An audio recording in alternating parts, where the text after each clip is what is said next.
Hey everyone, it's Types, and today we're talking about Pokemon TCG Pocket again. So I've talked about this a few times on the channel, really more than I think anyone else has from what I've seen.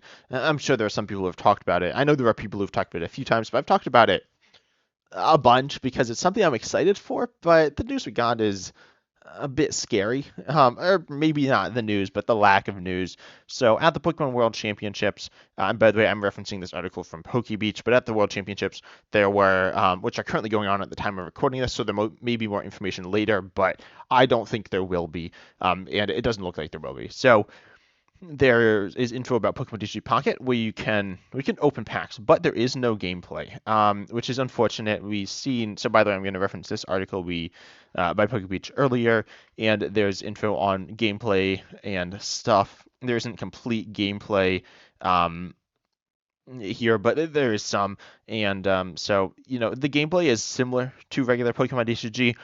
A lot of people are saying, from what I've heard, the people that I hear, which is obviously players who play the actual game, they're like disappointed that there's not like the full game. However, I think it's pretty similar. If you enjoy, this is what I'm saying, if you enjoy the Pokemon TCG, playing it, you'll enjoy Pocket most likely. It is simplified some, but let's be honest, the Pokemon TCG is really complicated. If you play, I mean, like, even the people, as I said, it's the World Championships. The people playing it aren't like optimizing the game. They're playing well. They're playing very well. But there's plenty of room for improvement. It's not like they're making the perfect actions all the time because there's a lot of randomization. You could literally be doing there's like tons of calculations to being doing it better. You could have more refined lists. So if you play in there have been simpler formats, like alternate formats that people have tried, and those sometimes get optimized, but standard's not getting optimized. So maybe this gets optimized by the top players' Pocket, but probably not still, even being simpler than the Pokemon TCG. It's not going to be like super easy. It could end up being boring, but I don't think it'll be super boring. The game's going to be shorter, so even though less stuff's going to happen in the games, it's shorter. I think typing is going to be interesting. It does have take a look at this Oddish here. Obviously, really boring card, but their weakness is plus 20, which I think is really cool. I believe it's plus 20 on everything. Yeah, Articuno here, plus 20, unless it doesn't have a weakness. I don't know if every Pokemon has a weakness. I don't remember, to be honest, but so I think weakness will be interesting, and there will be a lot of interesting like ideas. It will potentially emphasize different like ideas than the regular Pokemon TCG. Trainers might be weaker. We have not seen much about trainers, but we'll take a look at a few today. And also, I don't know exactly how trainers work in Pocket, but a lot of the mechanics are very similar. And also here we can see it says, where is it? So it's supposed to be like Duel Links or Marvel Snap. I don't really know much of anything about Duel Links other than it's like Pocket, but Marvel Snap I am familiar with, and I played, and it's fun. It definitely does lack the layer of depth that Pokemon has, but it still has plenty of depth and is complicated enough to be interesting, have lots of different strategies, and have the games be very interesting. And so, as I said, I think Pokemon TCG Pocket will be interesting to play. However, we did not see any info on Pocket's gameplay, which is definitely not a good sign. If Pokemon is like, this is an awesome product, let's take a look at here. I have one take a look at the gameplay, and I will be talking about the cards, but the cards are only so much. They're cool, but the gameplay is very important. And so if they're not showing it off, then that's not a good sign. Yes, the Pokemon TCG, a big part of it is collecting, and I understand that. I personally don't care much about the collecting aspect, but I know a lot of people do, and I know Pokemon does. So it's fine to show that, and it's fine to even emphasize that. But this is the World Championship where people are playing the game. They're there to play the game. They're not here to collect the game. Some might be, and some may have that element. But this is the place for players. Obviously, most players aren't there, but most of the people who are there are players. It's a great place to show off the gameplay, and the most logical place to do that. If you're at like, say they wanted to have get game demos in stores like say Target or something, then that could have collecting because a lot of people at Target are probably there to collect. But if you are at the Pokemon World Championship, a lot of the people are there to play the game. This is a place where it's mostly players, so the fact that they're not showing the gameplay is very sketchy. Potentially, I mean, as I said, maybe they are just saying like, oh, the collecting stuff is really cool. I don't know though. I don't. It doesn't really feel like that. So, by the way, this is on PokeBeach. There was a link to this full like artwork thing. It's kind of cool. Definitely, I think it's cool. You can take a look at that after watching this video, and so it's kind of cool. It's what you'd expect, where this is like 3D like image that you're just like you're kind of moving around. It's fun, but like it's not some grand thing. And opening the packs, I mean, it's like live but better, like BCGO but better and much better, but also like yeah, it's nothing crazy, and it's what you'd expect as well. I feel like it's also strange opening packs like can't really excite you that I mean opening packs is exciting, but the Pokemon District Pockets packs aren't going to be something that like completely wows people because you know what to expect from it, right? You have a pretty good idea of what it's going to be like, or it could end up being worse than that. It could end up being better, but they need to put in a ton of effort, and I think they have, but I don't think it's anything like insane. The collecting aspect, it's good and will live up to what it's supposed to be, but I know the gameplay though. That like if we literally see anything from gameplay could be anything. We don't really have. I mean, I'm sure people have expectations. I'm interested in hearing them down below in the comments section, and I have my own expectations. But also, like, I don't think people have too many expectations that they're like, if it isn't this, then I'm super disappointed. No, it's like they can do so many things, and they can show us even a little bit, and we'll be wowed by it. But they're not showing us anything, which is really, really disappointing. That well, not nothing though. We have seen some cards, so we're gonna take a look at these cards. This is from the expansion Genetic Apex. I've analyzed the set really a lot, but I'm gonna analyze these cards now. And so we have Oddish here. This is generic. This is the generic stat line. We've seen a lot of Pokemon in Pocket. We've seen it on not this Pokemon. This Bellsprout here, this Ponyta, this no Sizzlebeat's different. This Squirtle, this Shelder. There's Pikachu. Let's see. It's common. It's certainly the most common thing. We see things very similar to it as well, but um, yeah. Okay, that might be Eevee here, and yeah. But so that's a lot of Pokemon. Probably like a quarter of the Pokemon are that, which is pretty crazy. Maybe not a quarter, but a bunch are.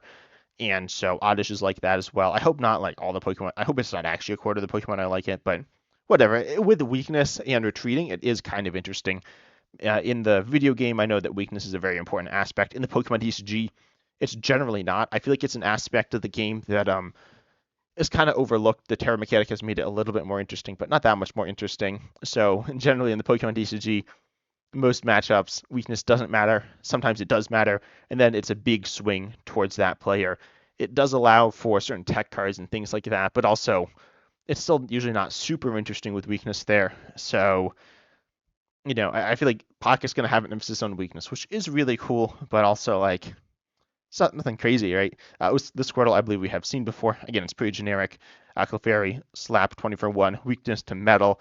Not Fairy type. We kind of already knew that, but it is not Fairy type. It is Psychic type. And we have Curlia, which is kind of cool. I don't think we've seen Ralts. Um, let me just double check. No, I don't believe we've seen Ralts, but we have seen the Gardevoir. Gardevoir's pretty cool. It interacts with the Energy Zone, which is different. You don't have energy cards in your deck. It doesn't appear like this allows, I guess, increased consistency, which is really cool if you played specifically theme deck format. But really, I feel like every player, assuming you started playing in some form, then you have seen decks where you just not have had enough energy, but then games, especially if you're playing like 20 energy, new players tend to put a lot of energy in their decks, and then you have these hands that are just clogged full of energy. So the energy zone is going to remove that aspect and make it so that newer players, the decks are more consistent, which I think is really good. But Curlia, pretty generic, 30 for 2. Metapod also 30 for 2 here. And Metapod, I guess, is better. It does have, well, no, it's 2 retreats, of course, different typings. You can see what I assume is rarities. So this Curlia is rarer than Metapod. Metapod is probably better. It's 2 colorless, but I'm not entirely sure how the energy works, as I said. So you must be able to play different types because there is a dragon Pokemon here, which, obviously 2 different types. So if you can only play one type of energy in your deck, this card's useless. So you can't ever attack with it. So you will be able to play different types, and presumably adding different types of energy to your deck makes it less consistent. Then, or not necessarily to your deck, but something like that, right? In different energy costs, at least in your deck. Then we have Articuno EX. This one has 40 for 2, Blizzard 80 for 3, 10 to each your opponent's bench Pokemon. This is interesting as a spread attacker, not super interesting, but kind of cool. 140 HP feels, I think, okay. Looking at the EXs, the same HP as Moltres EX, so we'll expect a Zapdos EX now at this point as well because we've seen Articuno. And then, oh, I did not mean to do that. And then in terms of other EXs, Mewtwo EX here is 150. And then we also see Charizard EX has 180 here. So that like this 140 feels okay, but not particularly high. We have something like Pikachu EX is at 120, but that is a pre-evolution as an EX, so Pikachu's tend to have lower HPs. And then something like Chansey, Kangaskhan have like 100 at 120, and then Snorlax here is 150, right? So this isn't like that high, but it's interesting. Spread attack, I think it kind of naturally goes with. I think Hitmonlee is a really fun Pokemon, which is just like a snipe attacker, but I think this is probably intended to go with the Greninja, with Water Shuriken, 30 snipe, 20 points Pokemon each turn, I guess. Presumably that's how it works, 30 snipe each turn. And so then you can have this spread deck, and I feel like that is a natural combo. They're both water type. You can do 60 for 2, which does not seem too bad. So Greninja Articuno is a deck that I am looking at. Obviously, we don't know very much about it. I will say this rainbow pattern on the outside, which I assume is like the holofoil texture, that is pretty cool looking. I do like the look of that. Also, the cards are kind of in the Sun and Moon era art, which is kind of interesting, but not exactly. But I do think the cards look solid here. Not amazing, but they look certainly all right. It's a little weird because these are pictures, maybe screen captures, but there's some form of picture. They're not actually like in the game. I'm not like looking at the game, right? So then you're watching a video of me essentially watching like a screen capture of like a video or of the game itself. And so, this is exactly what it looks like. Obviously, it's like warped here a little at an angle. And, it looks okay though. Like this Pidgeot EX, the art style is kind of weird. We got this hollow foil pattern, which is different than regular cards, but is interesting. So Abra here though has an attack switch with one of your bench Pokemon for one colorless, which is I don't know, it's pretty generic, something we could see in standard, but certainly is an effective attack that we haven't, I believe, seen yet on any of these cards. So we've seen poison, we've seen this supporter lock card, which seems kind of nasty, but I think this card would actually be kind of really good in standard. And then some pretty interesting cards. So not like insanely interesting, but mechanics that we see in actual the regular Pokemon TCG that are now being added into Pocket. So we are aware that these mechanics are in the game in some form at least. Then we got Pidgeot EX this one, no, just Pidgeot. In its ability here, drive off. Once during a turn, you may switch out your opponent's active to the bench, and your opponent chooses the new active. This is okay. Also 70 for 2 colorless, 130 HP, weakness to lightning. Pretty solid Pokemon, I think.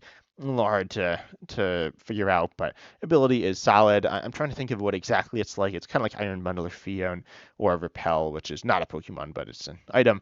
And those are like solid. I don't know about Repel, but certainly Iron Bundle is a very good Pokemon in the game right now.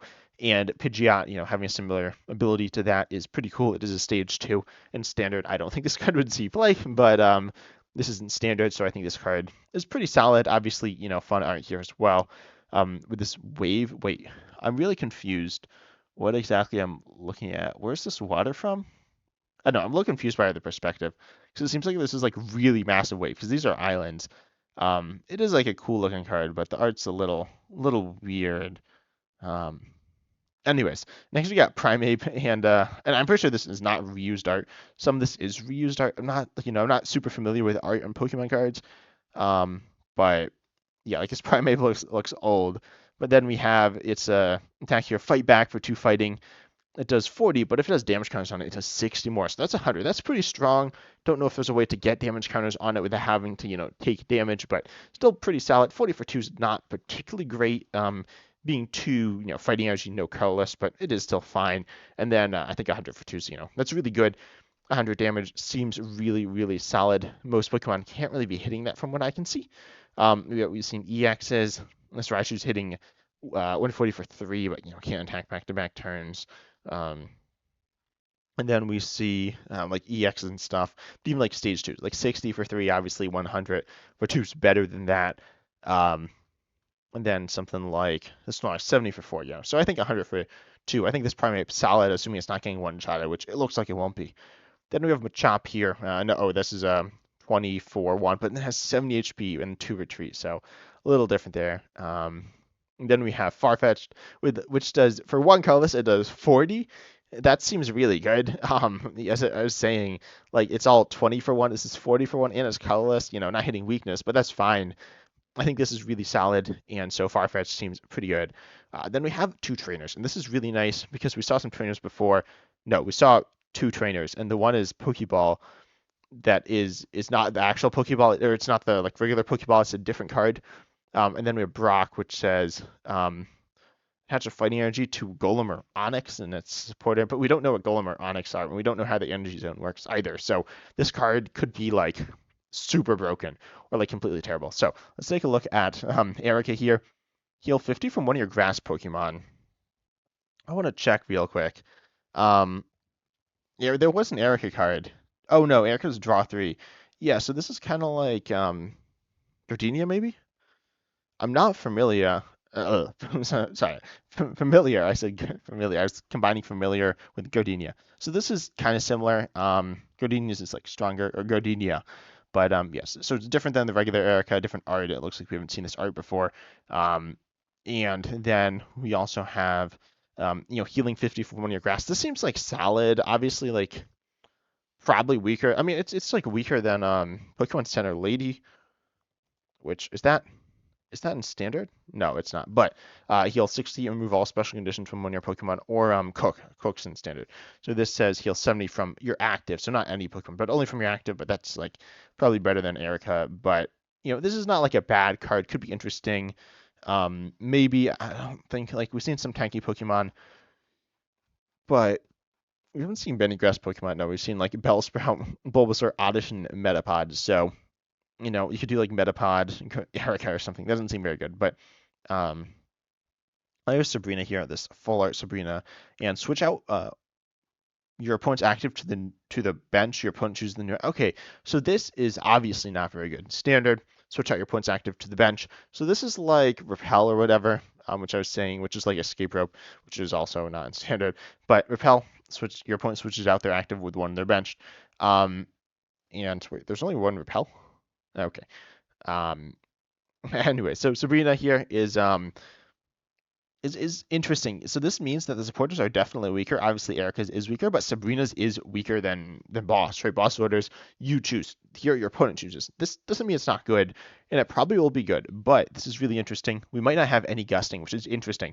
A lot of people, well, not a lot of people, but some people think Boss Orders is too good. I mean, it is really good. It's probably the best card in the game. Maybe not, but certainly if you didn't have Prime Catcher and Counter Catcher, it would definitely be the best card in the game. It's probably the best card in the game right now. I'm not sure. There are other really good cards. Maybe Iono's better.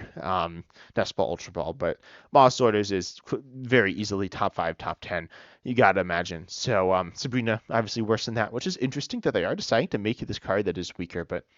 So we do see some like it's not really gameplay stuff, but there's cards that do things. So that's pretty interesting. I'm interested in seeing what we're gonna see later on as well. But yeah, definitely excited to hear more about Pocket, but definitely very nervous as well because they did not give us much to go on, which is not a great sign. And if you know anything about the Pokemon TCG, like the online clients and stuff, it's not gone well, right? We've had Pokemon TCG Online, which was not that good, quite frankly. Some people think it was really good who haven't played it. I think there are some people who played it who think it's good.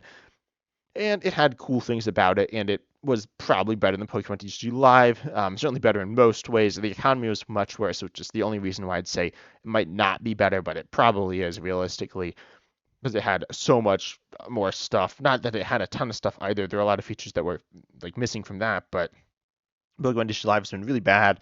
Other people have tried to make their own versions. We've seen like Twin Leaf, TCG One. I don't know. Those are the only two I can think of, and they've not been, good. They've been disappointing to say the least. Then we've seen things like TCG Simulator, Tabletop Simulator, Untap, the Limitless Simulator, and those are like okay. They're certainly like certainly the better ones. I think TCG Sim I like that, but they are, they work, but they're also not. They don't do very much, right? So we haven't seen something that's been good, like that does a lot and is actually good.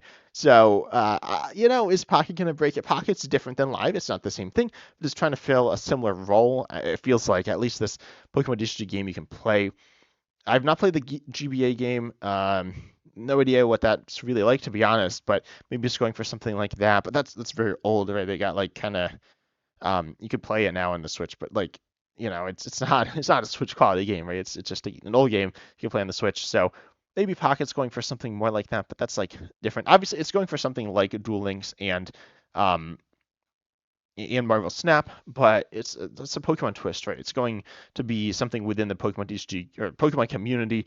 The TCG community is a sub like community within that, so we'll see exactly what role it's going to fill within the community. I'm excited to see it, but also very nervous. But I'm interested in hearing your thoughts. Tumble in the comments. But I hope you enjoyed, and as always, I'm excited to see you in the next video.